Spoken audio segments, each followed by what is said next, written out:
In this video, we're going to talk about 6.4 Day 2, graphing hyperbolas. So we've looked at the standard form, and we know that there's an a squared and a b squared in our standard form. And just like the ellipse, the a told us how far we're going from the center, and the b is going to tell us the same idea, how far we're going to go from the center as well. But this time, b is not actually going to be on the graph. So if you look at the picture to the left, you'll see that right here, from the center, we have a distance of b. So it's going up b spots, and it's going to be the midpoint of this side of a rectangle. So how we're going to end up graphing, and how we're going to end up using b, is we're going to go over a spots in each direction, and up and down b spots, right? So up b spots, down b spots. And then we're going to make a rectangle. And that rectangle, the sides are going to have midpoints at the vertices and at these points that we're going to call minor vertices. So the vertices that would be on the minor axis. In this case, we're going to call it the conjugate axis. So I guess you can call them conjugate vertices, but we'll call them minor vertices. So we're going to make this rectangle, and what's going to happen is the diagonals of this rectangle are going to serve as asymptotes of our hyperbola. So we're going to start at our vertex, and as we go to infinity, we're going to get closer and closer and closer to these asymptotes. And as we go to negative infinity, we're going to get closer and closer and closer to these asymptotes. So that's where b is going to come into play for our hyperbolas. So let's take a look at an example where we have to graph a hyperbola. So sketch the graph of the hyperbola whose equation is 4x squared minus y squared equals 16. So if we're going to be able to graph these things, we need to put this in standard form. So the problem we have right now is that 16. We can't really have the 16 there. So what we want to do is divide by 16, right? We want everything to be equal to 1. So we're going to end up with x squared over 4 minus y squared over 16 equals 1. So that tells us that a is going to be 2 and b is going to be 4. Looking at how we have it written, the x comes first, so we know we're going to open up like that as opposed to opening it up and down vertically. Looking at it, we know the center is going to be at 0, 0. So we can start with that, put our center at 0, 0. Alright, so our center's at 0, 0. Now, we want to go 2 spots, right? A is 2 in each direction here. So we'll put a dot at 2, 0. We'll put a dot at negative 2, 0. We want to go 4 spots vertically. So 1, 2, 3, 4. 1, 2, 3, 4. And we want to make the box that's going to connect these things. So if we make imaginary vertical and horizontal lines through those vertices and minor vertices, we kind of have that box right there. Now, the asymptotes, like I said, are going to be the diagonals of that box that we just made. So we have an asymptote that goes that direction. We have an asymptote that's going to go this direction. And now we can do a sketch of the graph. So we know we're going to start at the vertices, so we're going to start here. And as we go towards infinity, we're going to get closer and closer and closer to those asymptotes. So we're going to look something like this. So really the asymptotes are just going to tell us how wide or how skinny our hyperbola is going to end up being. So we can also look at the equation of those asymptotes. So the equation of the asymptotes are going to be k plus or minus b over a times x minus h, or k plus or minus a over b times x minus h, depending on which way your transverse axis is oriented. Remember, the transverse is basically the major. It's the one that's going to have our vertices.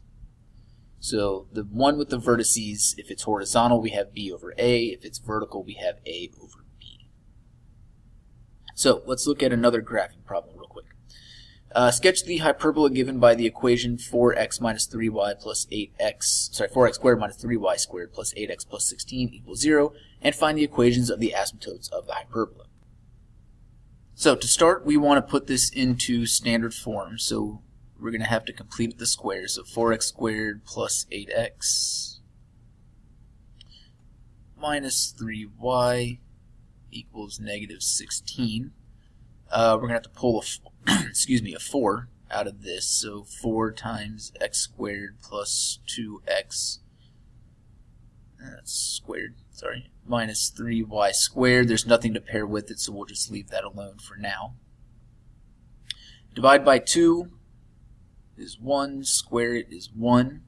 So we're going to want to add not 1 to the other side, but 4 times 1. So plus 4. So we're going to be looking at 4 times x plus 1 squared minus 3y squared equals negative 12. So we want to then divide everything by negative 12 because this has to be set equal to 1 for a hyperbola. So 4 over 12, that's going to give us negative x plus 1 squared over 3. Then we have negative 3 over negative 12 is going to give us a positive y squared over 4 equals 1. We have a negative x squared.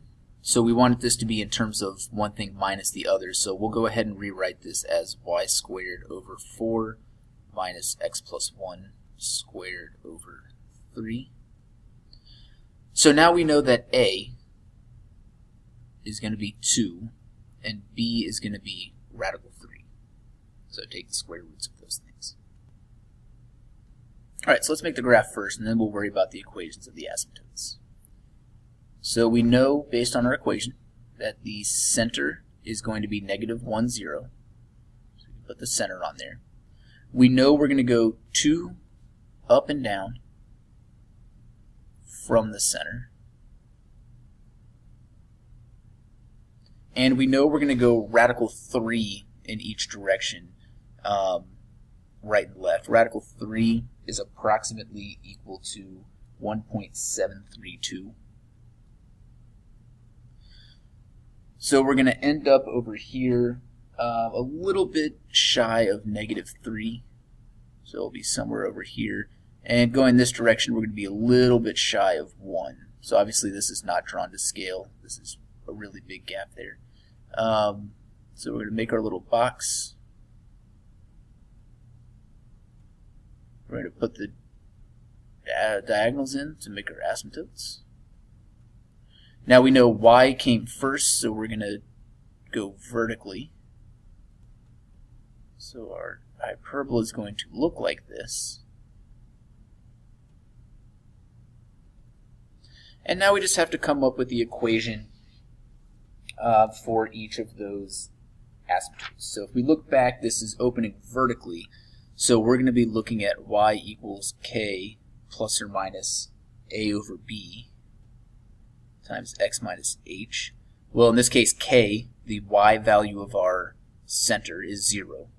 So we're looking at y equals plus or minus a, which we said was 2, over radical 3b times x minus h. So this is really just our x plus 1.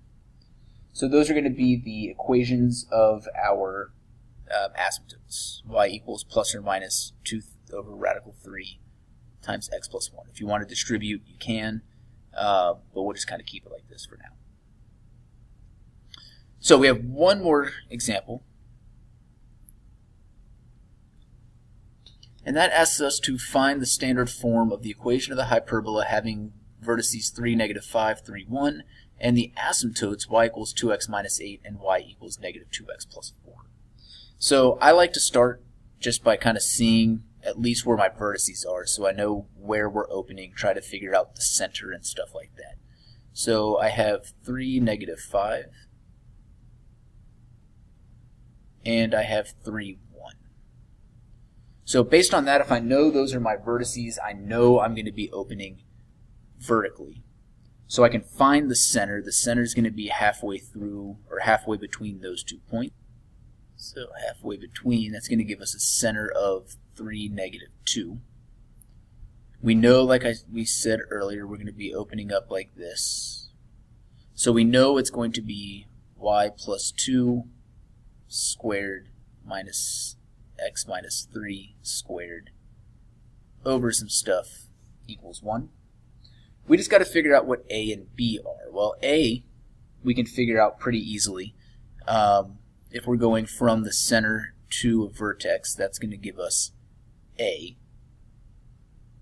So a is going to be 3, which means we can put a 9 under that one.